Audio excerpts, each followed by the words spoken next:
올여름 장마가 본격 시작되면서 타들어가던 농심과 대지를 적시고 있습니다.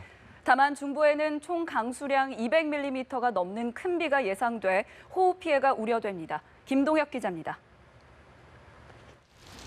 올여름 본격 장마가 시작돼 바닥을 드러냈던 저수지와 계곡에 물이 차올랐습니다. 제주도와 남부지방에만 머물렀던 장마 전선은 습기를 잔뜩 품은 비구름을 따라 중부까지 올라왔습니다. 장마철에는 장시간에 걸쳐 굵은 비가 쏟아지곤 합니다.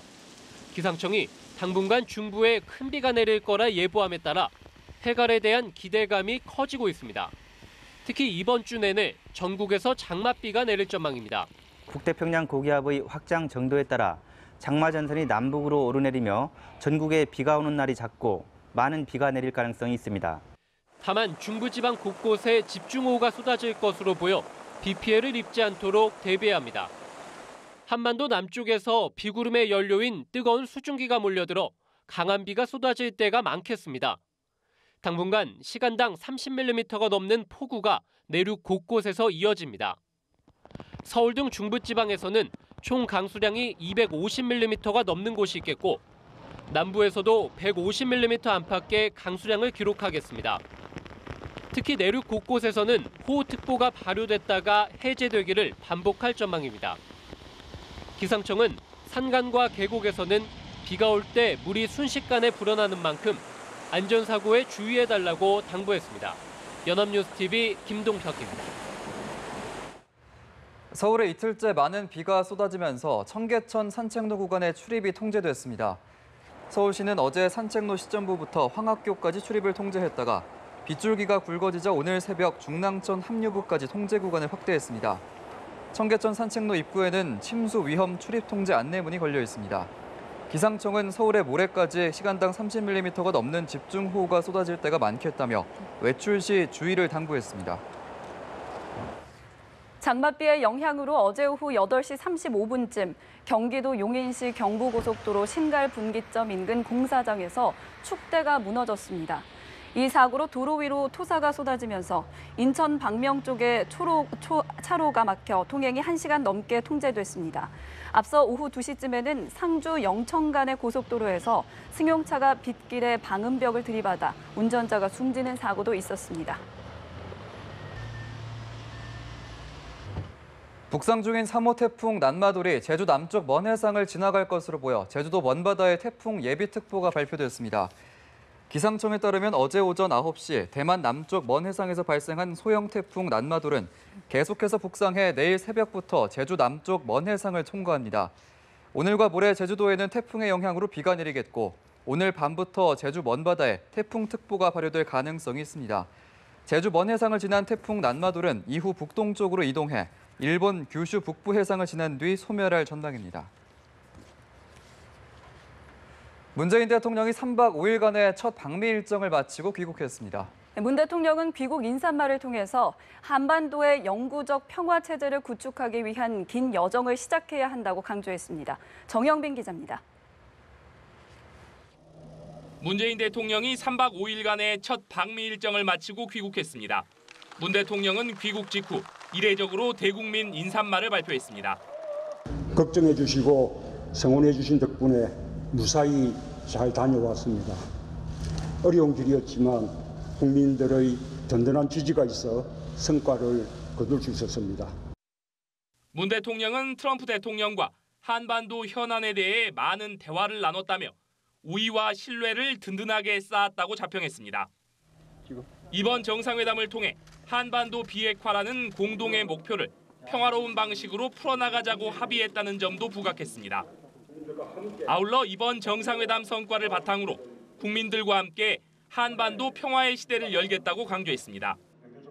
한반도의 영구적 평화 체제를 구축하기 위한 긴 여정을 시작해야 합니다. 이제 그 첫 발을 떼었습니다. 멀고도 험난한 길이 될 것입니다. 문 대통령은 이번에 거둔 외교적 성과는 우리 국민들의 촛불혁명과 정권 교체를 통해 보여준 민주 역량과 도덕성 덕분이라며 국민들께 감사의 뜻을 전했습니다. 한편 예상보다 방미 성과가 좋다는 판단 아래 출국 당시보다 많은 청와대 참모진과 민주당 의원들이 문 대통령을 맞이했고 문 대통령은 직접 방미 성과를 설명한 것으로 전해졌습니다. 연합뉴스TV 정영빈입니다. 네, 한미 자유무역협정 FTA의 운명은 어떻게 되는 걸까요? 도널드 트럼프 미국 대통령이 재협상을 공식화하는 듯한 발언을 하면서 미국 언론들까지 진입파악으로 부산합니다. 우리 정부는 일단 FTA 재협상 논의는 없었다고 선을 그었는데요. 회담 이후 장외에서 혼돈이 가중되는 모습입니다. 홍정원 기자입니다. We are renegotiating a trade deal right now as we speak with South Korea. 도널드 트럼프 대통령이 문재인 대통령과의 단독 정상회담에서 사실상 한미 FTA 재협상을 공식화하는 듯한 발언을 한 겁니다. 트럼프 대통령은 공동 기자회견에서도 지금 한미 FTA 재협상을 하고 있다고 거듭 강조합니다. 그러더니 정상회담이 끝나고 백악관에서 열린 국가우주위원회 관련 행정명령 서명식에선 한미 FTA가 2주 전에 만료됐다는 황당한 주장까지 펼쳤습니다. 자국 언론으로부터 트럼프 대통령이 한미 FTA를 정확히 이해하는지 의심이 든다는 평가까지 받았습니다. 트럼프 대통령의 일방적인 발언에 우리 정부는 해명의 진땀을 빼야 했습니다. 한미 정상회담에서 FTA 재협상에 대하여 양측 간에 합의한 바가 없습니다. 단순한 말실수였을 것이란 분석이 있는 반면 사업가 출신인 트럼프 대통령이 협상의 주도권을 주기 위한 사전 포석이라는 해석도 나옵니다. 트럼프 대통령의 발언에 담긴 진위가 무엇인지를 놓고 혼돈이 가중되는 모습입니다. 산업통상자원부는 한미 FTA 재협상을 꺼낸 트럼프 대통령의 의도가 확실치 않다며 미국의 진위를 면밀히 파악해 대응할 방침이라고 설명했습니다. 연합뉴스TV 홍정원입니다. 국민의당 제보 조작 사건과 관련해 검찰이 오늘 이준서 전 최고위원 등 당 관계자들을 차례로 불러 조사합니다. 이른바 윗선에 대한 수사가 본격화하는 모양새입니다. 김지수 기자입니다. 문재인 대통령 아들 취업 특혜 의혹 제보 조작 사건을 수사하는 검찰이 오늘 국민의당 관계자들을 대거 소환 조사합니다. 소환 대상자는 이준서 전 최고위원과 대선 당시 공명선거 추진단의 김성호 수석 부단장, 김인원 부단장 등입니다. 피의자 신분으로 조사를 받게 될 이 전 최고위원은 지난 대선을 앞두고 이유미 씨로부터 조작된 증언 파일 등을 받아 공명선거 추진단에 건넨 혐의를 받고 있습니다. 검찰은 대선 전날 이 전 최고위원과 이 씨가 나눈 카톡 대화 내용에 주목하고 있습니다. 당시 대화에서 이 씨는 이 전 최고위원에게 사실대로 모든 것을 말하고 싶다.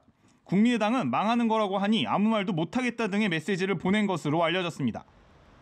검찰은 이 전 최고위원을 상대로 조작 사실을 언제 알게 되었는지를 집중적으로 추궁할 것으로 보입니다. 해당 제보를 이 전 최고위원에게서 넘겨받은 김 전 수석 부단장과 김 전 부단장을 상대로는 조작에 직접 개입했는지 부실 검증은 없었는지를 조사할 예정입니다. 검찰은 수사에 필요하다면 국민의당 당사와 김성호, 김인원 부단장의 자택 압수수색도 가능하다는 입장입니다. 검찰은 폭로에 앞장선 이용주 의원 소환 조사 가능성도 열어두고 있어 당 수뇌부를 포함 윗선에 대한 수사가 본격화할 전망입니다. 연합뉴스TV 김지수입니다.